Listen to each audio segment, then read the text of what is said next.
Assalamualaikum warahmatullahi wabarakatuh. Wa qala Allah ta'ala fi kitabihil azizil mubin wa huwa asdaqul qailin. A'udzu billahi minasy syaithanir rajim. Bismillahirrahmanirrahim. Ya ayyuhalladzina amanu kutiba alaikumus syiyamu kama kutiba alal ladzina min qablikum la'allakum tattaqun. Saudara kaum muslimin dan muslimat yang dirahmati Allah, tujuan kita melaksanakan ibadah puasa tiada lain dan tiada bukan adalah sebagaimana yang telah digariskan Allah dalam penghujung ayat tadi, yaitu la'allakum tattaqun, agar kita semua mendapatkan prestasi tattaqun. Tentunya untuk mendapatkan prestasi tattaqun tersebut, kita semua harus melaksanakan ibadah puasa dengan sebaik-baiknya melalui melaksanakan syarat dan rukunnya. Demikian pula kita menjauhi semua hal yang dapat membatalkan ibadah puasa.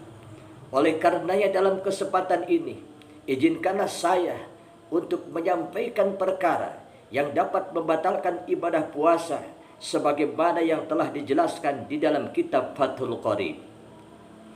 Walladhi yubtiru bihi as-shaimu asyaratu asya'a. Ada 10 perkara yang dapat membatalkan ibadah puasa.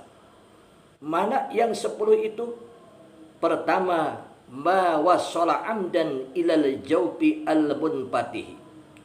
Memasukkan sesuatu ke dalam tubuh melalui lubang terbuka dengan sengaja.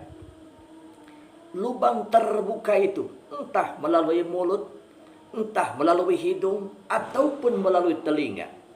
Kalau saja kita misalkan memasukkan sesuatu ke dalam mulut, entah itu dengan makanan atau minuman, lantas masuk ke dalam tenggorokan dan kemudian masuk ke dalam perut, maka itu akan dapat membatalkan ibadah puasa kita. Itu yang pertama. Yang kedua, ghairul munfatih. Memasukkan sesuatu ke dalam tubuh melalui lubang yang tertutup. Jangan main-main.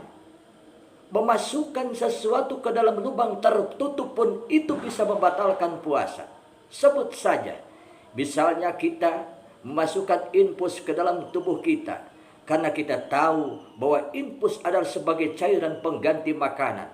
Maka ketika itu infus dimasukkan ke dalam tubuh kita, hal itu akan dapat membatalkan ibadah puasa kita.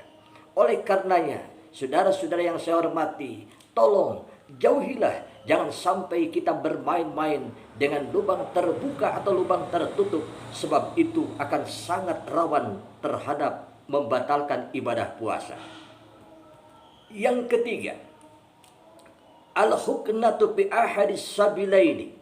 Memasukkan obat melalui 2 jalan, baik jalan depan atau jalan belakang. Artinya baik lewat dubur atau lewat kubur. Dubur adalah tempat kita BAB dan kubur adalah kemaluan kita.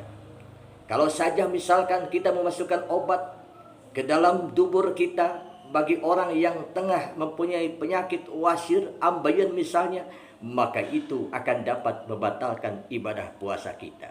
Begitu pula kita memasukkan sesuatu dalam pengobatan ke dalam kemaluan kita, itu sama halnya dengan yang tadi akan dapat membatalkan ibadah puasa kita.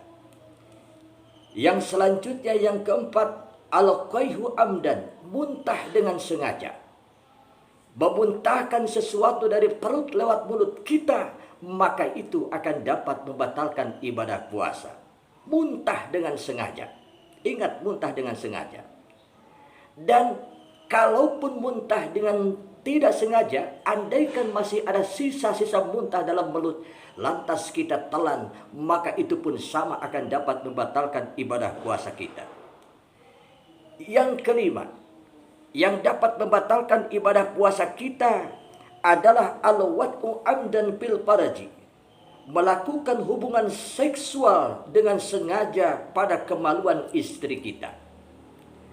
Hati-hati, terutama ini bagi para pengantin baru.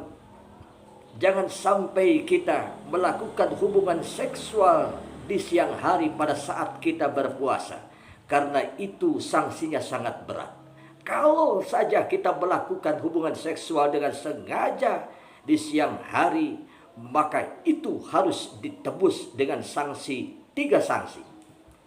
Yang pertama, orang tersebut itu harus memerdekakan satu budak. Ya untung kalau budaknya ada. Nampaknya pada zaman sekarang susah mencari budak. Dan kalau kita tidak sanggup dengan cara yang kedua, silahkan cari solusi yang kedua. Dengan sanksi yang kedua adalah melakukan ibadah puasa 2 bulan berturut-turut. Saudara hadirin yang saya hormati, kiranya puasa 2 bulan berturut-turut itu sangat berat. Jangankan 2 bulan, 1 bulan pun kita sangat kerepotan. Kalau kita tidak sanggup dengan cara yang kedua ini, silakan laksanakan solusi yang ketiga, yaitu dengan memberikan makanan kepada 60 orang fakir miskin.